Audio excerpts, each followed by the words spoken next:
Olá, olá, boa noite. Esse é o meu Pod Cris, o novo podcast que eu prometi trazer para vocês aqui em meu canal. E vão ser 2 canais em que você poderá assistir o Pod Cris. Olá, pessoal, tudo bem? Eu sou Cristina Botalo e esse é o meu novo podcast, o Pod Cris. Um podcast em que eu vou responder perguntas que vocês vão me enviar. Então, a participação de vocês é super importante. Eu já vou deixar aqui um pedido. Mande aqui nos comentários, anote aqui abaixo as dúvidas que você tem sobre técnicas, sobre materiais, sobre pintura, sobre arte, para eu trazer aqui na semana que vem. O Pod Cris, o meu podcast, vai acontecer toda quarta-feira no Instagram e no YouTube também. E eu aguardo as sugestões e comentários de vocês. Esse é o primeiro Pod Cris, e eu já tenho aqui algumas perguntas que vocês mandaram para mim quando eu fiz a minha primeira chamada. E como esse é o primeiro e vai ser muito especial, eu vou até pedir para você ficar até o final, porque eu vou responder 2 perguntas. Já que é a estreia, eu resolvi trazer 2 perguntas aqui, porque durante a live que eu fiz para chamar o Pod Cris, a Silvia, que foi a primeira seguidora a mandar uma pergunta, ela fez uma pergunta bem bacana, mas um pouco diferente do tema que eu proponho. Então eu vou responder 2 perguntas que eu tenho certeza que vão interessar a todas e todos vocês. Então vamos lá, a primeira pergunta que a Ana Lúcia, minha querida Ana Lúcia, do Agulha e Bordado, mandou pro Pod Cris foi: Cris, podemos colocar água no frasco de tinta acrílica? Pois é, gente, essa é uma pergunta muito interessante. Tintas acrílicas são solúveis em água, então a gente usa água para lavar os pincéis, a gente usa água para diluir. É um tipo de tinta que revolucionou o universo das pinturas por ser mais recente. A tinta acrílica surgiu na década de 50, em 1950 mais ou menos, então é uma tinta relativamente recente e de fato é uma tinta extremamente resistente. A resina acrílica é uma resina de plástico, então ela é um material extremamente durável. E o fato de ser à base de água é uma facilidade, a gente não precisa usar solvente, a secagem é mais rápida, não tem cheiro. Mas sobre a pergunta, se nós podemos colocar a água no frasco da tinta. Bom, se você perguntar para o fabricante, ele sempre vai te dizer que não, que a gente não deve fazer isso, porque a água que a gente coloca na tinta, ela não é uma água estéril, ela não é uma água que foi totalmente purificada, tratada, não é água destilada, por exemplo, e portanto ela pode trazer para a tinta algum tipo de contaminação de bactérias, fungos, que vão fazer com o tempo que essa água estrague a tinta. Porém, o que eu observo, gente, as tintas acrílicas, diferente do PVA, que o PVA é uma matéria orgânica, a resina PVA não é igual à resina acrílica, elas não tendem a ter contaminação com mofo e bactéria. Eu uso acrílica há bastante tempo e nunca aconteceu. O que a gente observa é que a qualidade das tintas melhorou bastante. A tinta acrílica que a gente usa hoje é de qualidade profissional muito boa e não vai ter nenhum problema se você adicionar água no potinho de tinta. Eu já fiz isso, mas por que a gente não deve fazer? Porque a gente acrescentando, qualquer produto que a gente acrescente na tinta, a gente está modificando as características daquele produto, que foi idealmente concebido para ser excelente, para oferecer o melhor resultado. Então o ideal é você misturar a água na tinta em um recipiente à parte, usar aquela mistura toda e pronto, acabou. Você não vai precisar guardar tinta misturada com tinta, isso é o ideal. Na prática, Ana Lúcia, respondendo a sua pergunta, eu já misturei várias vezes, já coloquei água direto no frasco de tinta acrílica e não aconteceu nada, nenhum problema.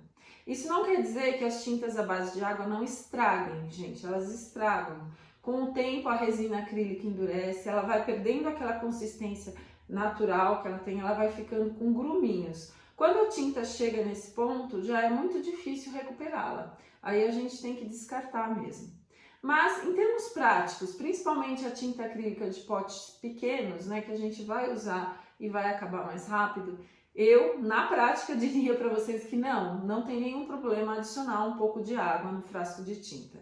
De todo modo, que não seja, né, uma quantidade acima de 20% de água, porque aí então você vai começar a descaracterizar mesmo essa tinta. Ela vai perder a cobertura, ela vai ficar com uma aparência diferente do resultado que ela oferece quando ela não está diluída, ela vai ficar mais opaca, né? Rala, com aparência de rala mesmo. Então, se você diluir até 20% no máximo, você não perde as características da tinta. Acima disso, ela já vai ficar muito diferente do que ela é. E só fazendo um adendo, gente, tinta PVA é a base de resina extraída do látex, é outro tipo de resina, uma resina orgânica, e essa sim estraga com o tempo. Se a gente colocar água, esse processo até pode ser acelerado, porque como o PVA é uma tinta de matéria orgânica, ele acaba mais sujeito, né, à contaminação de fungos e bactérias, sim. Tá? Mas se for da tinta acrílica, eu não vejo nenhum problema. Então, sim, pode colocar água, um pouquinho de água na sua tinta acrílica, sim.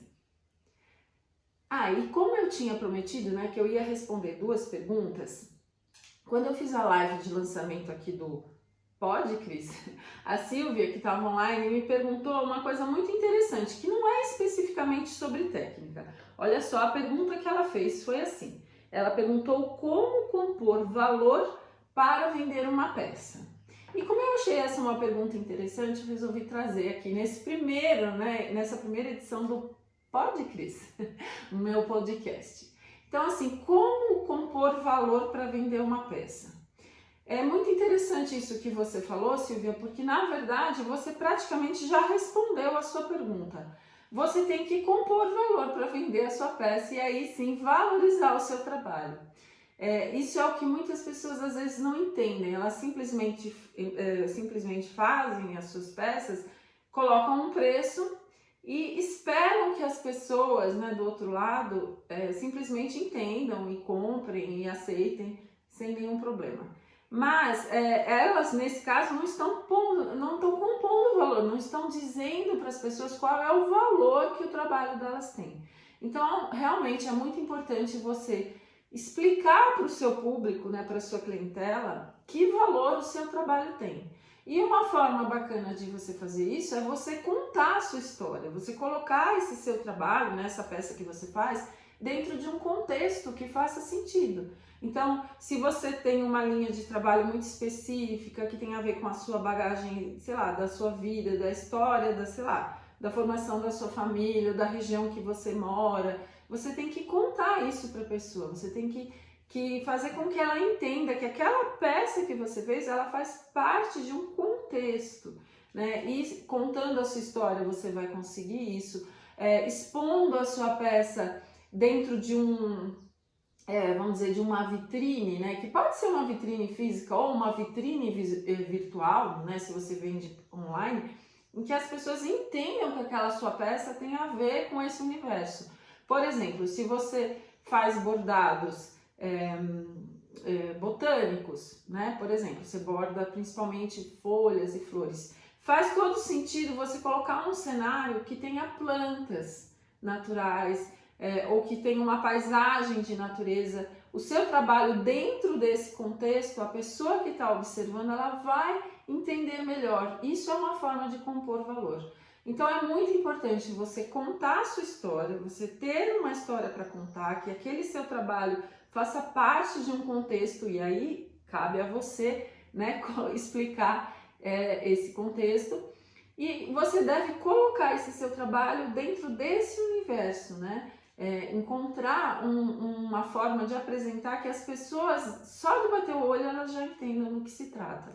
Isso tem um pouco a ver com essa história do nicho, né? Que todo mundo fala que quando você tem um nicho muito bem definido, as suas vendas são mais fáceis. Sim, porque quando você está num nicho, você já está compondo valor, você está falando diretamente com as pessoas que se interessam por aquele tema. Tá? Então essas são as maneiras que eu vejo que funcionam para você compor o valor. Conte a sua história, valorize o que você faz, coloque o seu trabalho dentro de um cenário, de um contexto, de uma vitrine, né, como eu já falei, física ou virtual, que faça sentido. E aí, com certeza, as pessoas vão entender o valor da sua peça, do seu trabalho e vão aceitar pagar aquilo que você quiser. Elas não vão mais procurar pagar o preço de mercado, o que é mais barato, né? Porque aquilo que você não tem um trabalho em que você não tem nenhum contato com quem faz, você vai querer sempre pagar menos. Você vai querer sempre buscar o valor do mercado nesse sentido. Fulano faz mais barato, encontrei num site por um preço bem menor. Claro, a pessoa não tem nenhuma relação com quem está fazendo. Aí a busca é só pelo preço, pelas facilidades. Mas quando você explica o valor que você tem, quando isso está junto da sua peça, apresentado para o cliente, aí sim fica muito mais fácil para você compor o seu valor, contar a sua história, cobrar o que você quiser e receber o preço que o seu trabalho merece, o quanto ele realmente vale, tá? Então é isso, gente. Hoje o podcast para iniciar, né, para estrear, foi duplo. Semana que vem tem mais, na quarta-feira. E para eu fazer o meu Pod Cris, eu preciso da ajuda de vocês. Esse é um podcast meu com vocês. Então, por favor, mandem as suas sugestões, as suas perguntas, as suas dúvidas. A Filozinha chegou aqui. Deixem aqui abaixo nos comentários, né? Ou mandem para mim por mensagem, como vocês preferirem, para eu preparar o conteúdo da semana que vem, ok? Muito obrigada por me acompanharem aqui e até o próximo Pod Cris!